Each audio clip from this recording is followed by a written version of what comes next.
comenzar con nuestro estudio. Esta tarde vamos a estar considerando el prefacio del Padre Nuestro. La última lección que tuvimos acerca de este tema fue la introducción. Ahora pasamos al prefacio, pero antes de eso vamos a orar. Oremos. Señor, damos gracias, Dios, porque nos recuerdas que por tu gracia, por tu amor, por tu salvación en Cristo, podemos decirte Padre y sabernos hijos tuyos. Gracias, Señor, porque nos enseñas también cómo debemos orar. Pedimos que tu Espíritu Santo nos dé luz en lo que significa cada una de estas palabras, de las frases y de la oración como un todo, para que podamos orar de una manera que sea agradable a ti, que te honre, Señor. Pedimos esto en el nombre de Jesús. Amén. En la ocasión anterior, hermanos, que estuvimos viendo la introducción, consideramos tres elementos. En primer lugar, la pregunta, ¿qué es orar? Dijimos que si estábamos hablando de la oración y del Padre Nuestro, era indispensable que tuviéramos una definición de qué es la oración. Aquella ocasión, yo les dije que íbamos a definir el acto de orar siguiendo a William Perkins, que la definió de la siguiente manera. Él dice: orar es presentar nuestra petición a Dios con un corazón contrito y en el nombre de Cristo, con la seguridad de que seremos oídos. Estuvimos viendo cada una de las partes de esa definición, de lo que implicaba.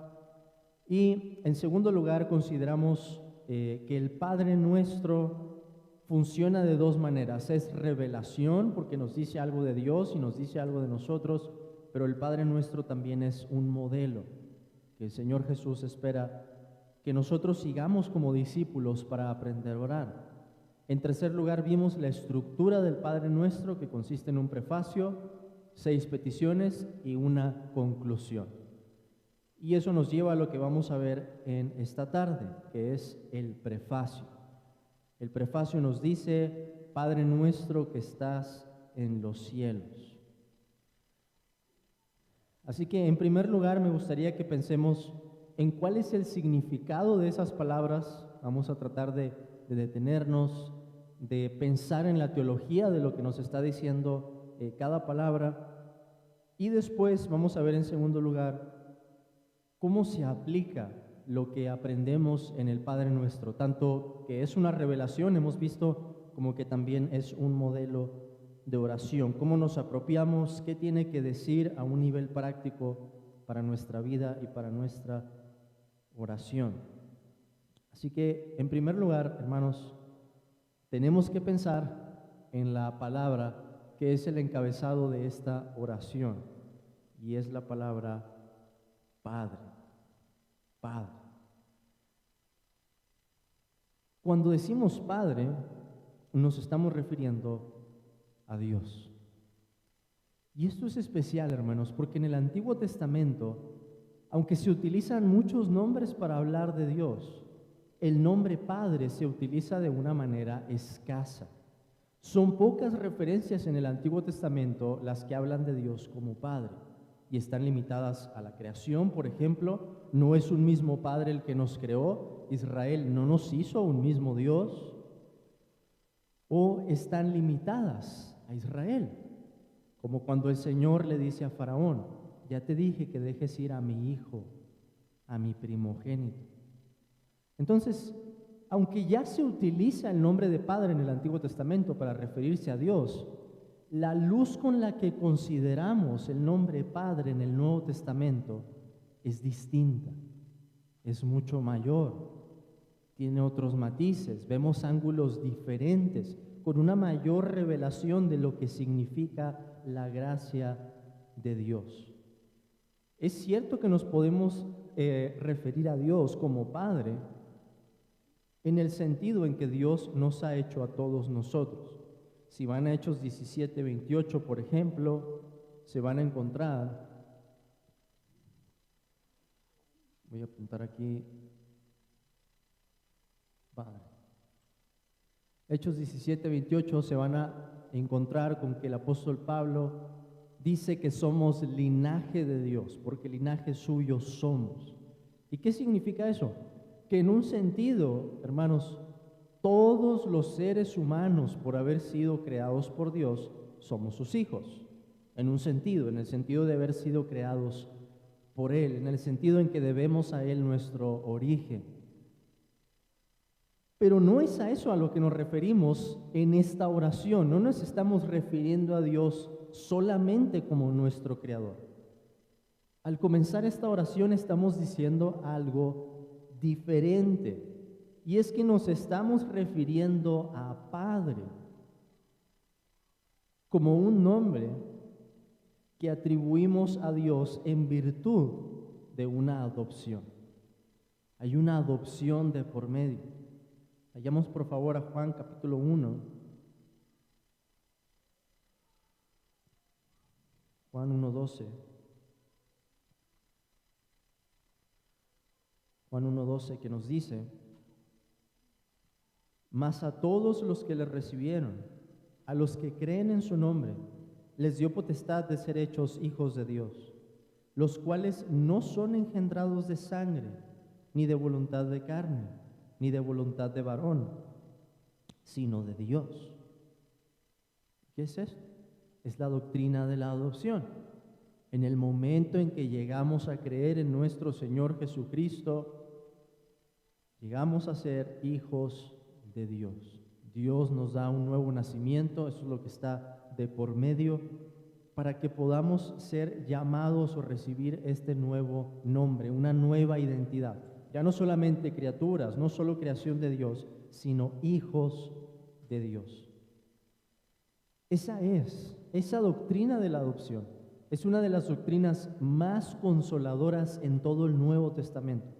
Y de hecho vamos a ver que mucho de lo que encontramos en la oración del Padre Nuestro se deriva de ese nombre, de Padre. ¿Qué confianza podemos tener en que Dios nos va a escuchar? Hay que pensar en la palabra Padre. ¿Qué confianza podemos tener en que Dios va a perdonar nuestros pecados? Hay que pensar en la palabra Padre. ¿Qué confianza podemos tener en que Dios va a proveer para nuestras necesidades? Hay que pensar en la palabra Padre. Así que es el prefacio y al mismo tiempo la llave con la que vamos a hallar el sentido, la confianza, el aire que respiramos en esta oración. Ahora, esto de la doctrina de la adopción, hermanos, apenas empezamos el prefacio y nos lleva directamente al Evangelio. ¿Por qué? Porque si estamos considerando a Dios como Padre, hay que pensar, bueno, nosotros llegamos a ser hijos de Dios, pero por adopción. Dios tiene un hijo unigénito, engendrado desde antes de todos los siglos, sin principio ni fin de días. Dios de Dios, luz de luz, Dios verdadero de Dios verdadero. Un hijo que es engendrado, pero que no ha sido creado. Vamos por favor a Gálatas capítulo 4. Gálatas capítulo 4. Versículo 4.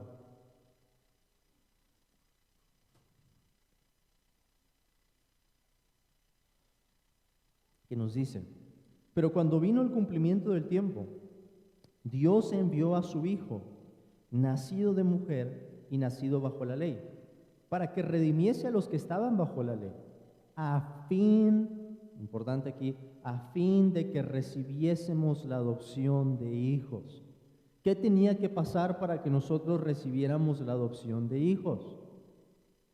Alguien tenía que pagar en nuestro lugar. Alguien tenía que rescatarnos de la maldición de la ley y cumplir con las condiciones de la obediencia que la ley impone. ¿Quién cumple con eso? Nuestro Señor Jesucristo, Hijo de Dios, nacido de mujer, con una naturaleza humana, asumiendo una naturaleza humana y nacido bajo la ley. ¿Qué es lo que estoy diciendo entonces? Que para que podamos llamar a Dios Padre, algo tuvo que pasar. nuestro Señor Jesucristo. Entonces, al pensar en Padre, pensamos en la doctrina de la adopción inmediatamente y pensamos también en el Evangelio. Hermanos, aunque no lo estemos diciendo, ni aunque Cristo lo haya dicho con esas palabras, estamos pensando en lo que las palabras implican, el significado de esas palabras. Y cuando estamos llamando a Dios Padre en la oración, en este sentido, esto es lo que está de por medio. Por eso no podemos orar si no es en otro nombre que en el nombre de Jesús, porque a todo lo que nos estamos refiriendo en la oración tiene que ver con estas realidades, lo que Dios hizo para rescatarnos, que Dios envió a su Hijo, que Dios nos ha recibido como hijos a nosotros por adopción. Y esto es importante.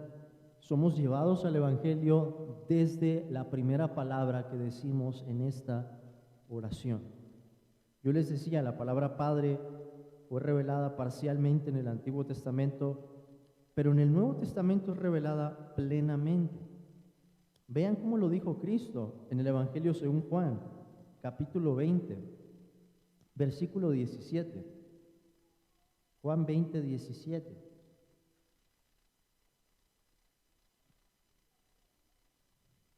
Señor, hablando con María, le dice: no me toques, porque aún no he subido a mi Padre, mas ve a mis hermanos y diles: subo a mi Padre y a vuestro Padre, a mi Dios y a vuestro Dios. ¿Por qué es tan importante que Cristo dijera esas palabras después de haber resucitado? Porque es lo que consumó para nosotros. Es parte de los beneficios que Él ganó para su pueblo, a fin de que recibiésemos, decía Gálatas, la adopción de hijos. Es parte de lo que Cristo ha logrado entonces.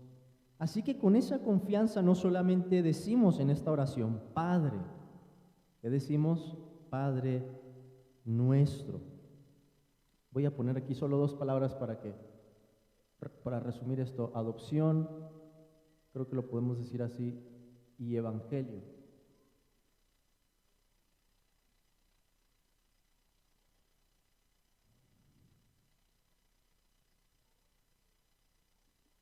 Pero también tenemos la palabra nuestro. ¿Por qué decimos Padre nuestro y no solamente Padre en esta oración?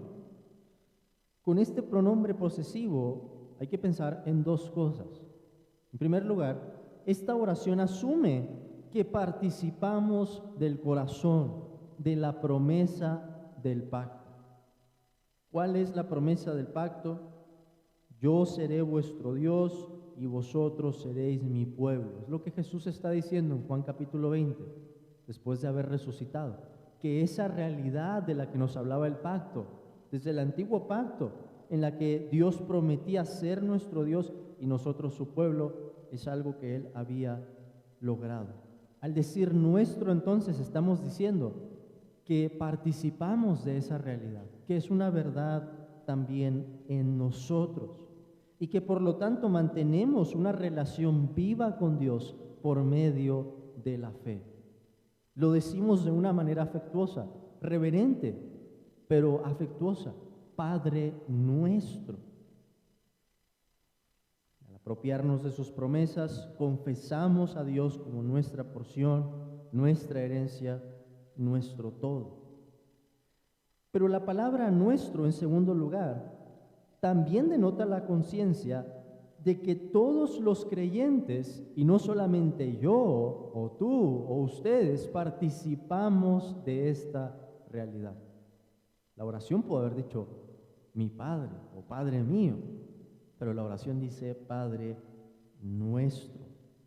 No solamente estamos confesando que participamos de esta realidad de forma individual, estamos diciendo que como pueblo de Dios participamos de esto, y que aún en nuestra oración individual está presente en nuestra conciencia que Dios ha comprado a un pueblo y no solo a una persona. Entonces, vamos a resumirlo así: con la palabra nuestro tenemos la promesa del pacto: yo seré vuestro Dios y vosotros seréis mi pueblo.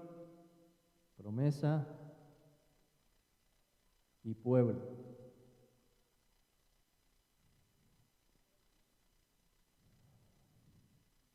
Pero ahora llegamos a la frase, esta sí la vamos a tomar completa, que nos dice que estás en los cielos. Padre nuestro que estás en los cielos.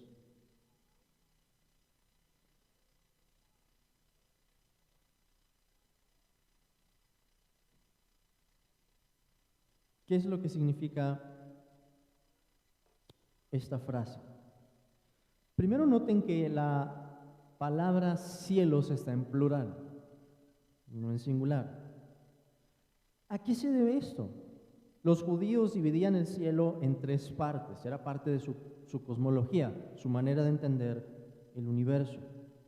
En el primer cielo estaban las aves, los animales, las nubes, etc.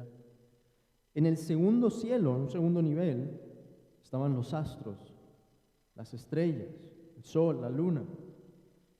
Y en un tercer cielo, que se concibe como un lugar físico creado por Dios, estaba la morada especial de Dios. Y quizás cuando digo las palabras tercer cielo, ustedes se acuerdan de esa referencia en 2 Corintios 12, en donde el apóstol Pablo dice que él recibió una revelación especial y fue arrebatado hasta el tercer cielo. Y allí escuchó palabras que no le es dado al hombre expresar. ¿Dónde estaba Pablo? En la presencia inmediata de Dios, en el tercer cielo. Pero vean también, por ejemplo, Nehemías, capítulo 9. Nehemías, capítulo 9. Versículo 6.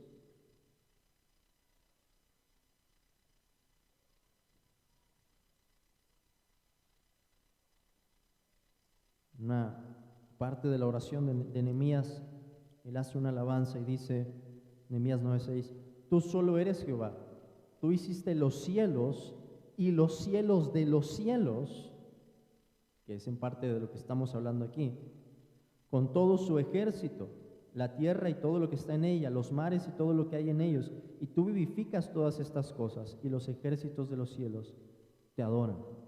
Hay una distinción ahí entre los cielos y los cielos de los cielos. Salomón dijo, cuando terminaron de construir el templo, 1 Reyes 8:27, que ni aun los cielos de los cielos lo pueden contener. O sea que cualquier cosa que signifique que Dios está presente en ese tercer cielo, no quiere decir que Dios no sea omnipresente. Dios es omnipresente, pero su presencia está allí de una manera especial. Dios dice por medio del profeta Isaías, capítulo 66, el cielo es mi trono, la tierra estrado de mis pies. ¿A qué nos referimos entonces cuando decimos que estás en los cielos? Estamos reconociendo que Dios tiene un lugar especial que fue creado por Él, en el que se demuestra su presencia de una manera particular, de una manera diferente. Un lugar en el que se manifiesta su poder, su gracia, su juicio incluso también, de una manera distinta. Desde el cielo Dios dispensa sus bendiciones. Nos dice el Salmo que desde el cielo Dios está viendo a los hijos de los hombres. Nos dice Romanos 1:18 que la ira de Dios también se expresa, se demuestra desde el cielo. El lugar especial, la morada de Dios, el lugar en el que también los ángeles lo están adorando y los espíritus de los justos hechos perfectos, como nos dice la carta a los hebreos. Este es el lugar en donde empieza la oración, por así decirlo, porque después la oración va a pasar a la tierra.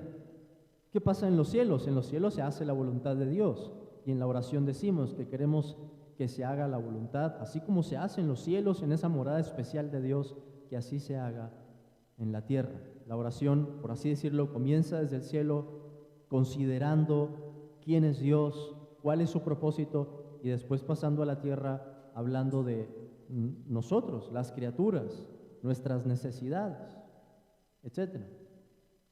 Pero nos estamos refiriendo a eso entonces, que Dios está en esa morada especial.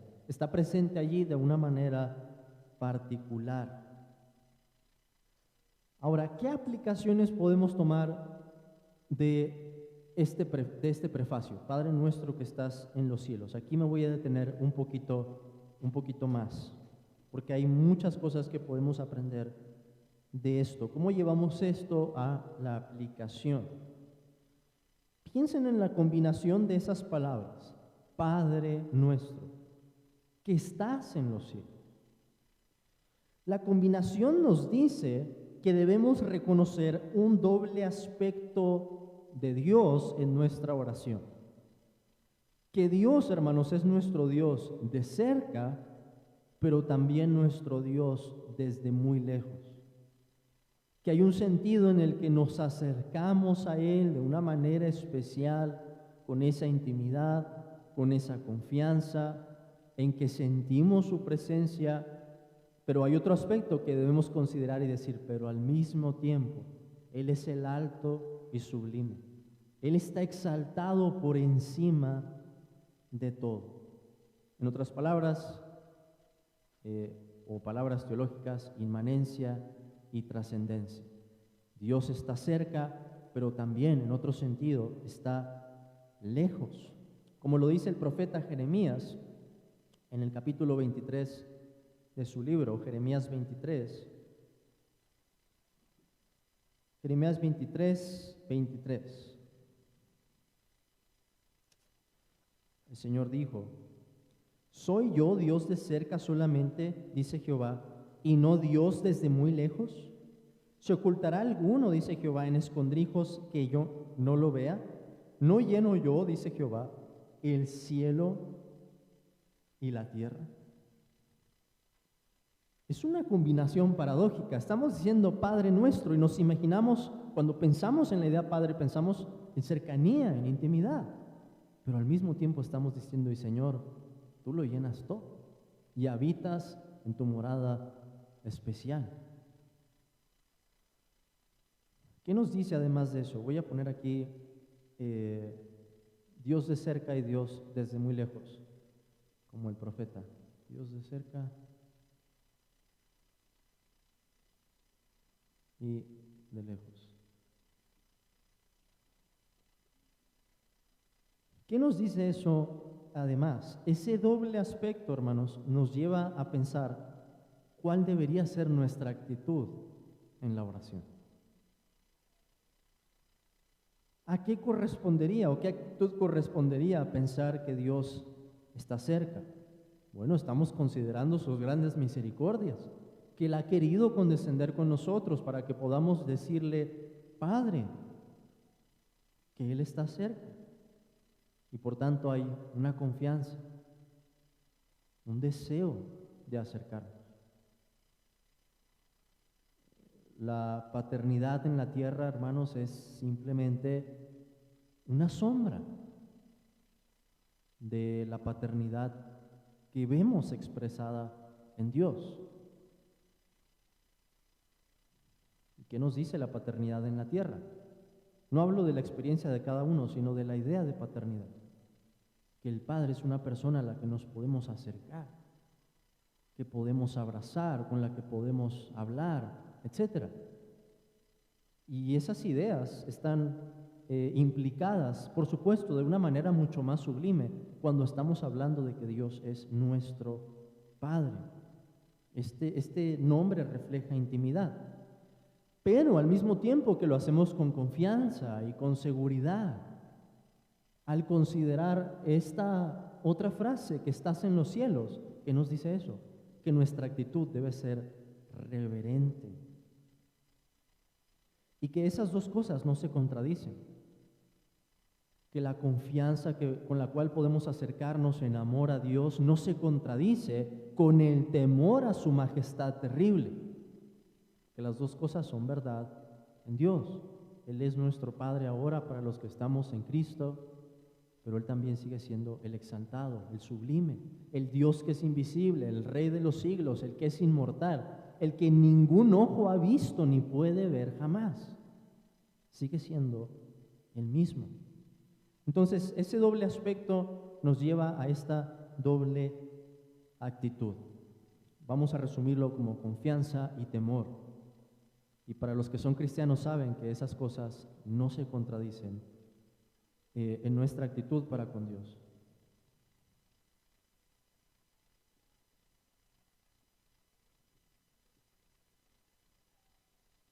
Confianza por su misericordia y temor por su majestad terrible.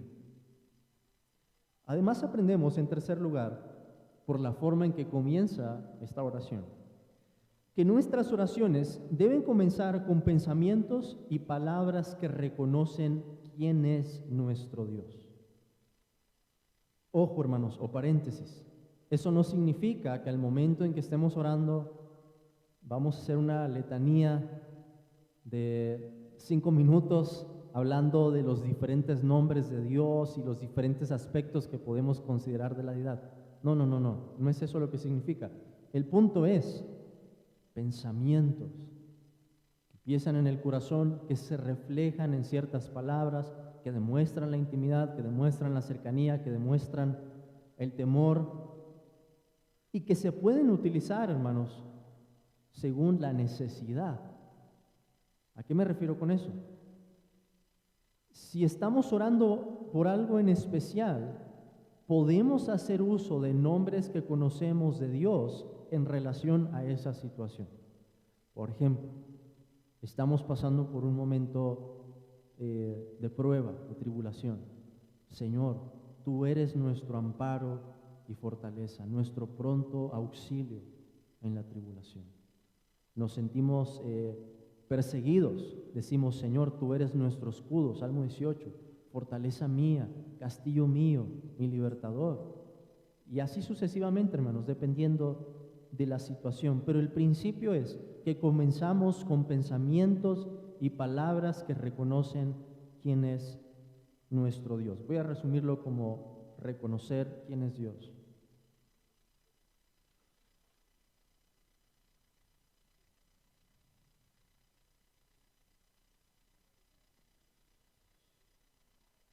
Además, en cuarto lugar, y de esto se van a desprender muchas cosas, la realidad de la adopción moldea de innumerables formas, voy a citar solamente algunas, nuestra oración. Y por eso es tan importante que empecemos con ese nombre en el modelo que el Señor nos da. Padre. ¿Qué estamos reflejando? Voy a anotar algunas. Voy a poner realidad de la adopción. Voy a ponerla acá.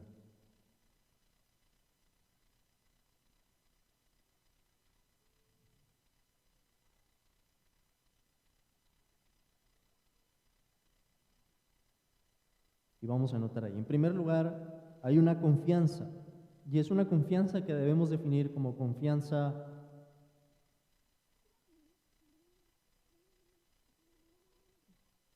filial. Confianza filial. No es cualquier confianza en general.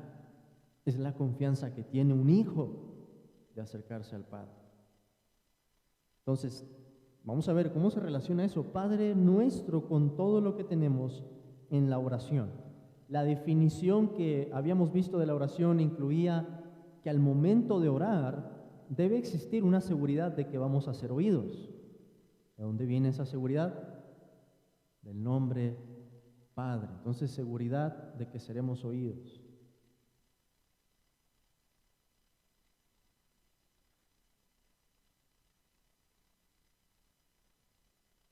No estoy hablando de sentimientos, hermanos. Estoy hablando de realidades. Ojo. No importa. Alguien dice, hermano, es que no estoy sintiendo a Dios en este momento. Gloria a Dios que aún así puedes decir las mismas palabras. Que puedes decir Padre. Y eso sigue siendo una realidad que no ha cambiado. Además, podemos decir aquí, la seguridad de que Dios conoce nuestra necesidad. Y de hecho, Jesucristo lo había dicho aquí en Mateo capítulo 6, justo antes de empezar la oración, en el versículo 8. Porque vuestro Padre, y utiliza ahí el mismo nombre, sabe de qué cosas tenéis necesidad antes que vosotros le pidáis. Entonces, Dios conoce nuestra necesidad.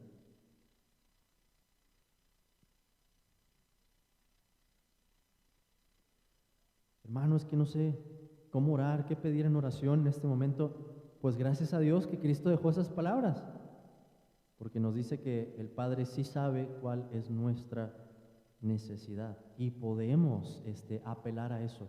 Señor, no sé qué pedir en este momento, pero tú sabes lo que necesito, tú sabes lo que es mejor. ¿Y de dónde viene eso? Otra vez de la palabra Padre. Además, otra de las cosas que pedimos en el Padre Nuestro, ¿de dónde viene la seguridad del perdón de nuestros pecados? Bueno, parte de esa seguridad viene de ese nombre, Padre.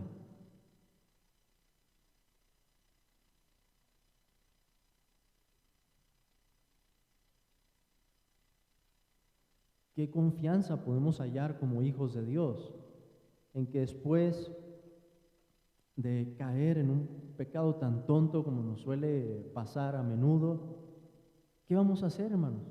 Tenemos que acudir en ese momento y decir, Padre, otra vez vengo pidiendo perdón. ¿Cuál es la confianza? Estamos diciendo, tú eres nuestro Padre. Y en esa palabra Padre hay un reconocimiento de esa seguridad, pero también un reconocimiento de la gravedad del pecado. Estamos pecando contra nuestro Padre, quien es Dios mismo. Tenemos además seguridad de protección, que es parte de lo que pedimos en el Padre Nuestro, y no nos metas en tentación, mas líbranos del mal. Eso también fluye, hermanos, de la adopción. ¿Qué seguridad tengo en que el Padre me va a proteger? Entonces, protección.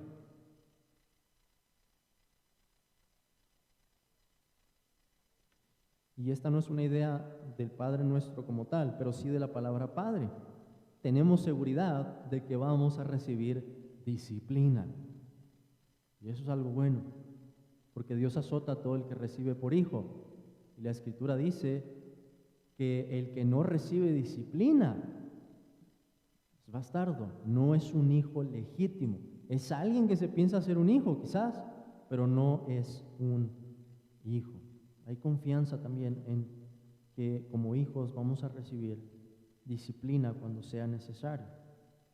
Y además hay una esperanza aquí.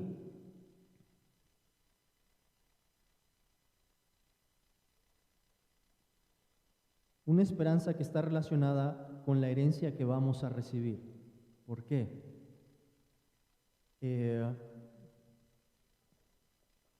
Vamos a Hebreos capítulo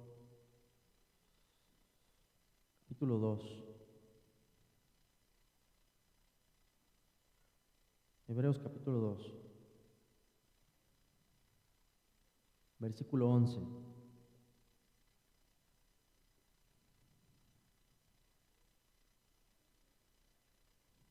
Ese es un pasaje difícil, hermanos, pero el contexto viene hablando de Cristo. Y el versículo 11 nos dice, porque el que santifica y los que son santificados, de uno son todos, por lo cual no se avergüenza de llamarlos hermanos, diciendo, anunciaré a mis hermanos tu nombre, en medio de la congregación te alabaré, y otra vez yo confiaré en él, y de nuevo, he aquí yo y los hijos que Dios me dio. ¿Quién dice esas palabras? Nuestro Señor Jesucristo. Entonces, ¿a qué me refiero con la confianza que tenemos o la esperanza de la herencia? La Escritura nos dice que nosotros, al haber sido adoptados a esta familia, nos hemos convertido en coherederos con Cristo. Lo que Cristo iba a recibir por lo que Él logró es de lo que nosotros vamos a participar por ser ahora parte de la misma familia. Es Cristo quien nos llama hermanos y nos recibe de esa manera. Y eso es parte de lo que estamos confesando al decir Padre, que Él nos ha preparado una herencia, ¿dónde? En los cielos, que va a terminar haciendo incursión aquí en la tierra. Juan vio descender desde el cielo la nueva Jerusalén. Otras dos cosas más, hermanos. El hecho de que Dios esté en los cielos nos hace, hemos visto, acercarnos con reverencia y con humildad. Porque cuando decimos que estás en los cielos, estamos diciendo implícitamente que nosotros no estamos allí, que nosotros estamos en la tierra. Y eso que nos recuerda que somos criaturas y Él es Dios. Al decir que está en los cielos, estamos reconociendo también el gobierno universal de Dios y su omnipotencia. Parte de lo que decimos en el Padre Nuestro, venga tu reino. Eso está implícito ya aquí, que Dios está en los cielos, que Él es el Rey. Por eso queremos que su nombre sea dado a conocer, por eso queremos que su voluntad sea hecha y que su reino venga. Pero al decir que estás en los cielos, también estamos diciendo que la oración es un acto del corazón y no solo con las palabras. Porque si de las palabras dependiera, hermanos, ¿cómo Dios nos escucharía estando en los cielos? Es parte de lo que debemos entender por esto, que se trata de un acto del corazón, no solo de las palabras. Y por último, hermanos, bueno, voy a anotar esa idea aquí.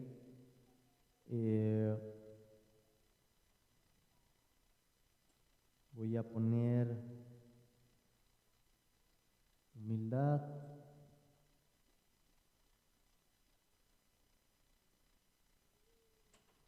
gobierno,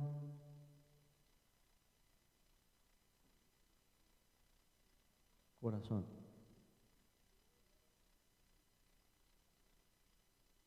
Y por último, para terminar aquí, el nombre Padre nos recuerda que siempre debemos orar teniendo en mente lo que Dios hizo para que pudiéramos ser adoptados. ¿Qué hizo Dios? Envió a su Hijo. Así debería empezar nuestra respuesta. Es mucho más larga que esa, pero así debería empezar. Dios envió a su Hijo por nosotros. Porque cuando decimos Padre, como hemos visto, somos trasladados de manera inmediata a pensar en qué fue necesario para que nosotros podamos participar de esta familia y llamar a Dios y confiar en Él de esa manera. Así que en un sentido, como les decía, de este prefacio, de esta primera frase, se desprende todo lo que vamos a ver. El deseo que hay en nuestro corazón de que el nombre de Dios sea conocido, el deseo de que sea hecha su voluntad, que venga su reino, la forma en que vamos a pedir también por nuestra necesidad. Todo viene, hermanos, de este prefacio. Así que vamos a terminar aquí y antes de orar me gustaría dejar algún tiempo si hubiera alguna pregunta.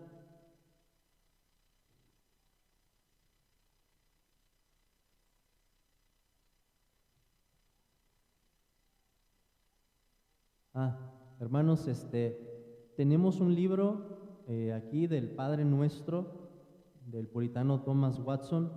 Es un libro muy recomendable si alguno de ustedes quisiera estudiar. Está bastante grueso, entonces van a recibir bastante sustancia y también es un libro que explicado a la manera de los puritanos tiene mucho del Evangelio. Lo anuncio, me recuerda el hermano ahí, por si alguien quisiera o estuviera interesado en obtenerlo. ¿Alguna pregunta, hermanos? No, vamos claros entonces hasta ahí. Si no hay preguntas, vamos a terminar con una oración. Oremos. Señor, nos has hecho bienaventurados. Gracias porque podemos llamarte Padre y saber que tú nos recibes, nos escuchas, nos perdonas. Ayúdanos a entender más esta oración y síguenos guiando. Queremos saber cómo orar como tus discípulos lo pidieron, Señor. Enséñanos, por favor. Te adoramos, te damos muchas gracias en el nombre de Jesús.